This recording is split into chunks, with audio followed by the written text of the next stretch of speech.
안녕하세요. 이번에 잠신고 영어를 담당하게 된 김수빈입니다. 이번 영상에서는 고등 내신의 특징, 그리고 잠신고 영어의 특징, 마지막으로 제 수업에 관한 안내드리고 마치겠습니다.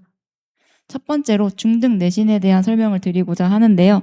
중학교 때는 교과서 2과의 외부 지문 조금으로 범위가 적다는 것이 특징이었습니다. 그리고 범위가 곧 문제였는데요. 수업에서 다룬 개념들만 문제로 출제가 되었습니다.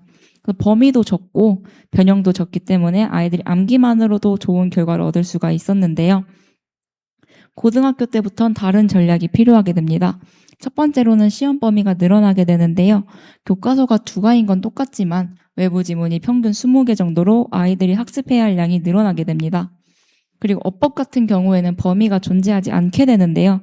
이미 중학교 때 모든 걸 배우고 올라왔던 전제 하에 문제가 출제됩니다. 그래서 애초에 범위도 많고 변형이 되기도 하기 때문에 아이들이 암기만으로는 좋은 결과를 얻을 수가 없게 됩니다.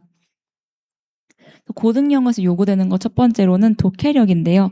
범위도 많고 변형이 많기 때문에 아이들이 초반부에 어려움을 느끼기도 합니다. 하지만 시험 범위도 모의고사 기출에서 출제가 되고 시험 문제들도 모의고사 유형에서 많이 나오기 때문에 기출을 많이 풀어서 독해력을 키운다면은 어떤 지문을 읽더라도 아이들이 스스로 읽어나갈 수 있게 됩니다.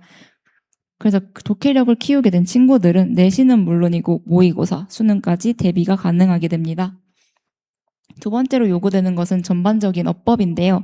범위가 존재하지 않고 밑줄이 없는 문제에서 스스로 어떻게 잘못 나왔는지 아이들이 스스로 선택해서 고쳐야 하는 문제가 많이 나오게 됩니다. 그래서 구문 분석과 문장 구조를 통해서 영어 문장에 대한 이해를 키우고, 그리고 문제에서 요구하는 개념이 뭔지, 이 문제는 왜 나왔는지 출제자의 시각을 가질 수 있게 된다면 어법 또한 수월하게 진행할 수 있게 됩니다. 잠신고 영어에 대한 설명을 드리고자 하는데요. 잠신고 영어는 시험 범위가 교과서 2과의 모의고사로 구성되어져 있습니다. 여기에 추가적으로 어법 유인물 그리고 어휘 유인물이 함께 배부가 됩니다. 34문항 중 모의고사가 가장 많이 출제가 되고, 그 다음으로는 교과서, 마지막으로 유인물까지 함께 출제가 됩니다.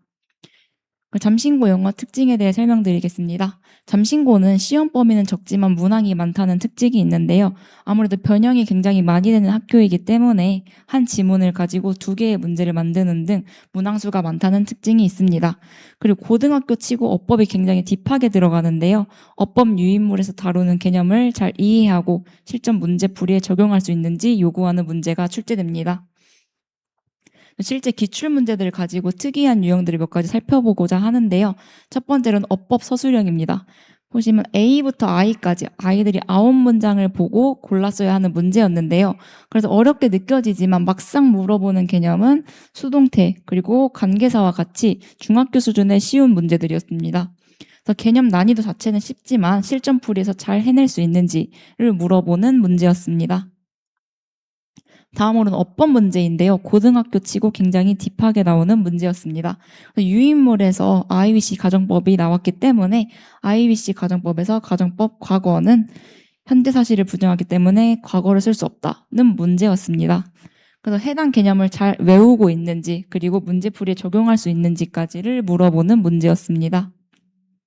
다음으로는 빈칸과 변형인데요. 마지막에 빈칸이 구성되어져 있는 문제였는데, 원문에서는 이 흐름은 현재 우리 삶에서도 다르지 않다. 즉 건물이 우리 삶의 방식에 영향을 미친다는 주제였는데요.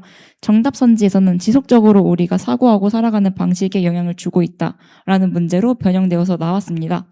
그래서 변형이 되긴 했지만 주제만 잘 파악하고 있었다면 충분히 맞출 수 있는 수준의 문제로 출제되었습니다. 다음으로는 독해와 어법이 합쳐져 있는 문제인데요. 지문 내에서 어법에 대한 설명을 해주고 그 개념을 잘 이해했는지 서술형으로 답변을 썼어야 하는 문제였습니다. 이것도 어려워 보이지만 막상 물어보는 개념은 수동태로 굉장히 쉬운 개념의 문제였습니다. 다음으로는 사례 찾기인데요. 지문을 읽고 해당 개념을 잘 이해하고 선지에서 옳은 선지를 골라내는 문제였습니다. 보시다시피 선지가 굉장히 길기 때문에 아이들 입장에선 2개의 지문을 읽는 거와 마찬가지인 문제였습니다. 시간 소요가 많이 되기 때문에 시간 계산이 필수적인 문제였습니다. 잠신고 영어 전략에 대해 설명드리겠습니다. 첫 번째로는 아무래도 어휘 유인물이 함께 추가되는 학교이기 때문에 지문 내 단어 그리고 유인물 내 단어까지 꼼꼼한 암기가 뒷받침되어져야 합니다. 그리고 어법이 굉장히 딥하게 들어가기 때문에 개념을 잘 암기하고 문제풀이에 적용할 수 있는지 실전 스킬까지 요구되는 학교입니다. 마지막으로는 변형이 굉장히 많이 되는 학교이기 때문에 기본 독해력을 키워서 어떤 지문을 읽더라도 아이들이 읽어나갈 수 있게 되어야 합니다. 이제 제 수업에 관한 설명을 드리고자 하는데요. 맛보기 구간에서는 기출 문제를 풀어보고 어떤 유형의 출제가 많이 되는지, 그리고 그런 유형의 문제는 어떻게 풀어야 되는지 타겟팅 학습이 진행되게 됩니다. 그리고 본격적인 내신 범위 학습이 시작되고 마무리 기간, 파이널 기간에서는 손필기 자료 배부와 함께 동형 모의고사를 진행해서 아이들이 시험에 들어가기 전 다지는 단계를 가지게 됩니다.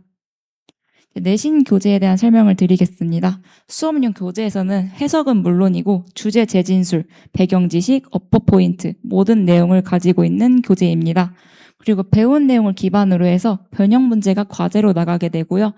그리고 맞춤형 단어장까지 함께 배부가 되고 있습니다. 그리고 파이널 기간에 나가는 손필기 자료는 어법, 구문 포인트와 함께 중요 내용 정리, 그리고 글의 전반적인 흐름, 배경 지식, 단어 동반어까지 함께 구성되어져 있습니다. 그리고 범위 외적으로 주간지 과제가 함께 나가게 되는데요. 기본기를 키우기 위해서 고1 모의고사 기출들로 구성된 주간지 과제가 추가로 배부되게 됩니다. 그리고 관리와 소통인데요. 매 수업과 클리닉마다 진도, 특이사항, 성취도 모든 내용을 정리해서 이를 기반으로 한 데일리 레포트를 전송해드리고 있습니다. 그리고 아이들이 언제 어디서든 학습이 진행될 수 있도록 문자, 카톡, DM 등 편안한 수단으로 저와 소통할 수 있게 함께 진행하고 있습니다. 고등학교 1학년 때 영어에 대한 자신감을 키우고 2, 3학년 때는 수월하게 학습이 진행될 수 있도록 최선을 다해 지도하겠습니다. 감사합니다.